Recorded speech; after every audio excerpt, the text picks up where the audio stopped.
پاکستان تحریک انصاف دستور میں ترمیم کے حکومتی منصوبے کی روز اول سے مخالف ہے اور ان کی راہ روکنے کے لیے پوری طرح میدان عمل میں کھڑی ہے اور ہر سطح پر اس کی مزاحمت کر رہی ہے۔ ہم یہ سمجھتے ہیں کہ عوام کے ووٹوں کی بجائے بند کمروں کی سازشوں کے ذریعے اقتدار میں لائے گئے سیاسی یتیموں کے حاکم گروہ کے پاس تو پارلیمنٹ میں باعزت انداز میں داخلے کا کوئی جواز ہی نہیں، اور دوسرا اوپر سے یہ حکومت بھی کرنا چاہتے ہیں اور پھر آئین کو مسخ کرنے کے منصوبے بھی بنائیں۔ قانون سازی اور دستور میں ترمیم کا حق صرف اور صرف عوام کے منتخب نمائندوں ہی کے لیے خاص ہے،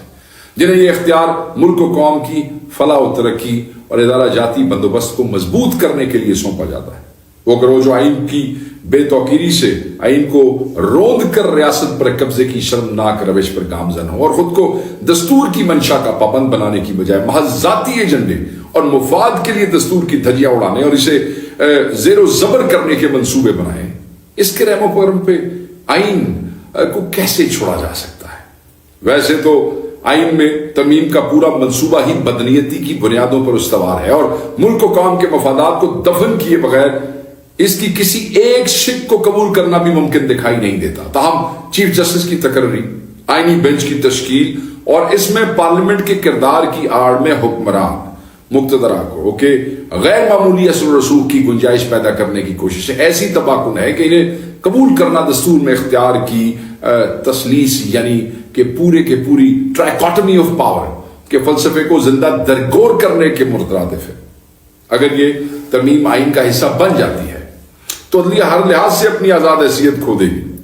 یوں چیف جسٹس آف پاکستان کے ساتھ سینئر ترین ججز براہ راست حکومتی اثر و رسوخ کے تابع ہو جائیں گے اور عدلیہ عملاً ریاست کی بجائے حکومت ہی کی ایک ذیلی ادارے میں بدلی جائے گی، جس میں بیٹھنے والے ججز دستور و قانون سے وفاداری اور انصاف کا علم بلند کرنے کی بجائے اپنی نوکری بچانے اور ترقی پانے کے لیے حکومت وقت کی خوشامد کے ذریعے اپنی سی وی بنانے میں ہی لگے رہیں گے۔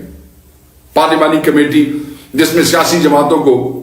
ایوان میں ان کی نشستوں کے تناسب سے نمائندگی دی جاتی ہے، اس پہ اس کی مکمل اجازت داری حکومت کو میسر آ جائے گی اور حکومت جیسے چاہے گی سپریم کورٹ کے ججز میں اکھاڑ پچھاڑ کر کے اسے ایک اکھاڑے میں تبدیل کر سکے گی اور جس نوعیت کا فیصلہ چاہے گی بآسانی حاصل کر لے گی۔ ایسے میں عدالت کے ذمہ آئین کی تشریح یا اس کے تحفظ کی بجائے حکومت وقت کی منشا اور خوشنودی کا احساس ہی باقی رہ جائے گا۔ دستور کے ساتھ کھڑے ہونے والے جج کو اٹھا کر باہر پھینک دیا جائے گا اور مقتدرہ کی دہلیز پر سجدہ ریز ججوں کو منصف بنا کر قوم کا مقدر ان کے رحم و کرم پر چھوڑ دیا جائے گا۔ چنانچہ بانی چیئرمین عمران خان کی ہدایت کی روشنی میں پاکستان تحریک انصاف آئین میں ترمیم کے مجوزہ حکومتی منصوبے کے خلاف صف آ رہا ہے۔ پارلیمنٹ سے اس متنازع ترین ترمیم کی منظوری کی پہلی کوششوں کو ناکام بنانے کے بعد سے آج تک اپنے اتحادیوں اور ہم خیال سیاسی جماعتوں کے ساتھ مل کر ان کی راہ روکے ہوئے ہیں اور دستور کے گہرے زخموں سے بچانے کے لیے اپنے جسم و جان پر بھی بدترین حکومتی فسطائیت کے گھاؤ برداشت کر رہی ہے۔ مینڈیٹ چوروں کا وہ بے شرم گروہ جو عددی بنیاد پر تو ترمیم نہیں لا سکتا، نمبر نہیں ہے، ووٹ نہیں ہے اور نہ ہی اسے پارلیمنٹ کے کسی ایوان سے منظور کرانے کی پوزیشن میں ہے، جبر اور جھوٹ سے مسلسل ماحول کی جو ماحول بنانے کی کوششوں میں مصروف ہیں وہ نہیں بنا سکتے ہیں۔ پاکستان تحریک انصاف کی پوزیشن بالکل واضح ہے کہ پارلیمنٹری کمیٹی کے اجلاس میں تحریک انصاف جو اسپیشل کمیٹی بنی ہے میں اس کی بات کر رہا ہوں، جس کا اصل مقصد تو جو نقاب پوشوں نے اٹھائے تھے اس میٹر کو دیکھنا تھا۔ تحریک انصاف نے ہرگز ترامیم کے کسی مسودے کی منظوری نہ دی ہے نہ دی تھی۔ حکمران اتحاد کے ہاں میں کسی قسم کی ہاں بھی آج تک نہیں ملائی۔ حزب اختلاف کی سطح پر ہمارے دیگر جماعتوں خصوصاً جمعیت علماء اسلام کے ساتھ جاری مشاورتی عمل کے نتیجے میں مولانا فضل الرحمان صاحب کی جانب سے ہمیں ترامیم کا ایک مسودہ موصول ہوا ہے جس کا ہم تفصیل سے جائزہ لے رہے ہیں۔ اس پر بھی ہم نے اور اس وقت بھی ایک میٹنگ جاری ہے ان کے ساتھ، اس پر بھی ہم نے اپنے رد عمل کو تاحالتمی شکل نہیں دی ہے۔